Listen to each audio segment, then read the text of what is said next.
মানুষ প্রয়োজনে যা যা করা প্রয়োজন সেই সমস্ত কিছু করবেন, কিন্তু এবার আর আগের বারের মতো হবে না। মুখ্যমন্ত্রীর সাথে হঠাৎ করে যদি দেখা হয়ে যায় রাস্তায় কখনো, কি বলবেন?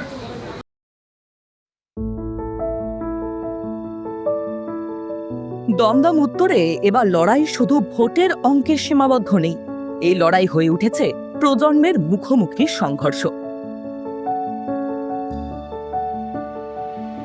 একদিকের বহুদিনের অভিজ্ঞতা, সংগঠনের ভিত আর মন্ত্রিত্বের দাপট নিয়ে মাঠে নামছেন চন্দ্রিমা ভট্টাচার্য। অন্যদিকে নতুন প্রজন্মের মুখ, ছাত্র রাজনীতি থেকে উঠে আসা সরাসরি মানুষের দরজায় পৌঁছে যাওয়া এক লড়াকু প্রার্থী দীপশিতা ধর। পাড়ায় পাড়ায় ঘুরে মানুষের সঙ্গে সরাসরি কথা বলে, প্রশ্ন তুলে, অভিযোগ শুনে নিজের জায়গা তৈরি করার চেষ্টা করছেন তিনি। এই কেন্দ্রে গত এক দশকের রাজনৈতিক সমীকরণে বারংবারই প্রভাব ফেলেছে সংগঠনের শক্তি, কিন্তু এবার সেই জায়গাতেই চ্যালেঞ্জ ছুড়ে দিচ্ছে তারুণ্য। মন্ত্রীর গড়ে কি সত্যি ফাটল ধরাতে পারবে এই নতুন মুখ, নাকি অভিজ্ঞতার ভারেই আবারও একই ছবি দেখবে দমদম উত্তর? এই যে রাস্তা দিয়ে যে দৌড়ে দৌড়ে হাঁটছো, এই রাস্তার অবস্থাটা দেখার পরে কি মনে হচ্ছে, কি বলবে? মনে হচ্ছে এটাই, যেটা যদি মন্ত্রীর রাস্তা হয়, মন্ত্রীর কনস্টিটিউয়েন্সির রাস্তা হয়, তাহলে যেটা সোকল নন সেলিব্রিটি কনস্টিটিউয়েন্সি, এমন জায়গাগুলোর কি অবস্থা হবে।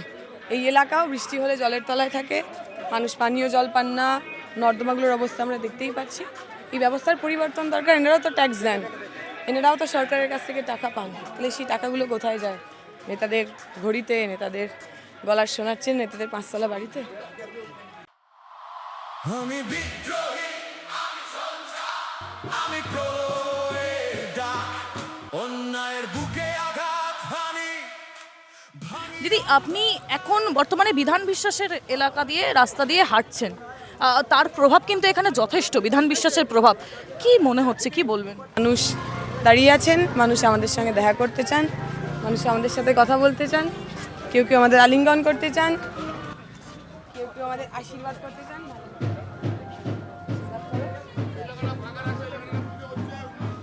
এটাই এটাই এখানকার এফেক্ট।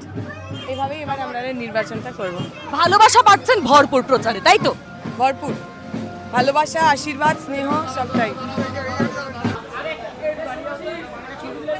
আচ্ছা, এই যে দিদি এত প্রচার চলছে, কখনো এমন ঘটনা ঘটেছে যে বিরোধীরা এসে বলছে যে এবারে পরিবর্তন চাইছে? অনেকবার তৃণমূলের সমর্থক, বিজেপির সমর্থক এসে বলে গেছে যে আমরা অন্য দল করি, কিন্তু আমরা চাই এবার আপনি জিতুন, কারণ আপনাদের মতো ছেলে মেয়েদের দরকার আছে। আপনারা জিতলে আমাদের ছেলে মেয়েদের চাকরি বাকরি হবে, আমরা চাই আপনারা জিতুন।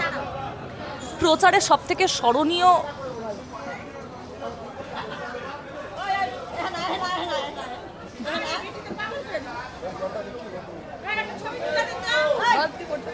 প্রচারে সব থেকে স্মরণীয় দিন কোনটা, মানে কোন মুহূর্তটা সব থেকে ভালো লেগেছে এইবারের প্রচারে?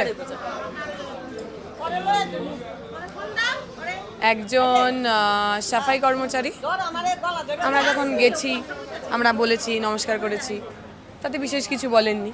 আমরা তারপর যখন এগিয়ে এসেছি, উনি পরে এসছেন, এসে বললেন যে আমি আপনাদের সঙ্গে সামনে কথা বলতে পারছি না, কারণ তাহলে আমার চাকরির গন্ডগোল হয়ে যাবে, কিন্তু আমরা চাই আপনারাই আসুন, আপনারাই জিতুন বলে উনি আমার হাতে একটা ছোট্ট লজেন্সের ধরিয়ে চলে গেলেন। আমার কাছে ওই লজেন্সটা বড় অমূল্য, অনেক দামি দামি চকলেটের চাইতে। আচ্ছা, দীপশিতাদি রান্না করতে ভালোবাসে? রান্না করতে পারে? রান্না করতে ভালোবাসে? না, রান্না করতে খুব ভালোবাসি না। রান্নাটা শিখেছে কোভিডের সময়, খানিকটা মানে বিপদে পড়েই শিখেছে, কিন্তু অনেকে যেমন রান্না করতে খুব ভালোবাসে, আমার সেরকম রান্নার প্রতি ভালোবাসে না, কিন্তু যারা আমার রান্না খেয়েছেন তারা বলেন আমি খুব ভালো রান্না করি। আচ্ছা, এমপি নাকি এমএলএ, কোনটা মনে হয়? দুটোর মধ্যে কোনোটাই আলাদা করে কোনো গুরুত্ব নেই। যদি দুটোর মধ্যে একটা দিয়েও আমরা মানুষের সেবা না করতে পারি, মানুষকে সার্ভ করা, মানুষের সরকার তৈরি করা, সেটার জন্য যখন যে রোল প্রয়োজন, মানে সেই রোলটা খুব ইম্পর্টেন্ট নয়। আপনারা যে দাঁড়িয়েছেন, আপনি, কলতান্দা, মীনাক্ষীদি, আপনাদের হাত ধরে সিপিএম আবারও ফিরতে পারবে? শুধু আমরা না, বিকাশ রঞ্জন ভট্টাচার্য দাঁড়িয়েছেন, মানস মুখার্জি দাঁড়িয়েছেন কামারহাটিতে, দেখবেন এবার দারুণ রেজাল্ট করবে মানুষরা। আমরা সবাই মিলেই আসলে পশ্চিমবঙ্গের সাধারণ মানুষের হাল ফেরানোর চেষ্টা করছি। মুখ্যমন্ত্রীর সাথে হঠাৎ করে যদি দেখা হয়ে যায় রাস্তায় কখনো, কি বলবেন? ভালো আছে। আচ্ছা দিদি, এই বিষয়টা যেহেতু আপনার ফ্যাশন সবসময় সবাইকে খুবই ইয়ে করে, তো সাজতে কেমন লাগে? শাড়ি পরতে ভালো লাগে? খুবই ভালোবাসি, খুবই ভালোবাসি। আমার প্রচারেও দেখেছি আমি প্রচুর শাড়ি পরেছি। ইন জেনারেল আমি প্রচুর শাড়ি পরি। আমার মনে হয় শাড়ি, আমার যদি খুব মন খারাপ হয় আমি সেদিনকে শাড়ি পরি। মানে আমার মনে হয় শাড়ি পরে আমার মনটা ভালো হয়ে যায়। তাহলে কি আজকে কি মন খারাপ? আজকে না, এটা আসলে একটা গিফট পাওয়ার শাড়ি, অঞ্জলি ইন্ডি শাড়ি। এটা একটা এনজিও যেখানে মানসিকভাবে তারা নানা ধরনের বিপর্যয়ের মুখে পড়েছেন এমন মানুষেরা ভালো থাকার খোঁজ করে। তাদের হাতে তৈরি করা শাড়ি আমি গিফট পেয়েছি, ভীষণ ভীষণ সুন্দর দেখতে শাড়ি। আমার মনে হলো আজকে এটা পরা উচিত।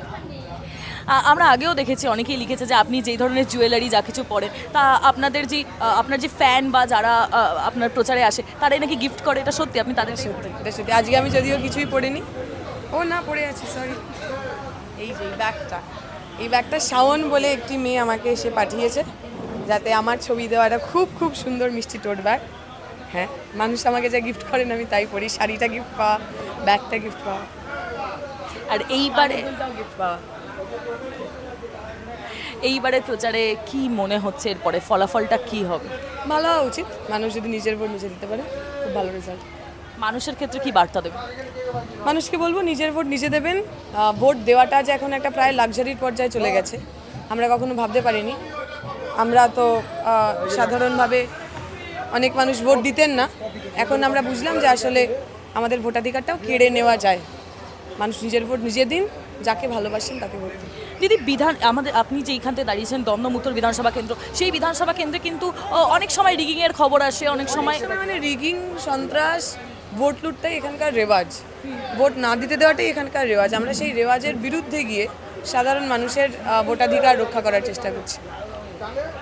এই রকম হলে আপনারা জিততে পারবেন? এবার আর ওই রকম হবে না। মানুষ নিজের ভোট নিজে দেবেন, মানুষ প্রয়োজনে যা যা করা প্রয়োজন সেই সমস্ত কিছু করবেন, কিন্তু এবার আর আগের বারের মতো হবে না। দমদম উত্তরের ময়দানে তাই কি প্রশ্ন একটাই, তারুণ্যের ঝড় কি সত্যি ফাটল ধরাতে পারবে মন্ত্রীর গড়ে, নাকি আবারও অভিজ্ঞতার দখলেই থাকবে এই কেন্দ্র? উত্তর দেবে ব্যালট, আর নজর থাকবে গোটা বাংলার। অনুষ্কা মণ্ডলের রিপোর্ট, টাইমস নাও খবর।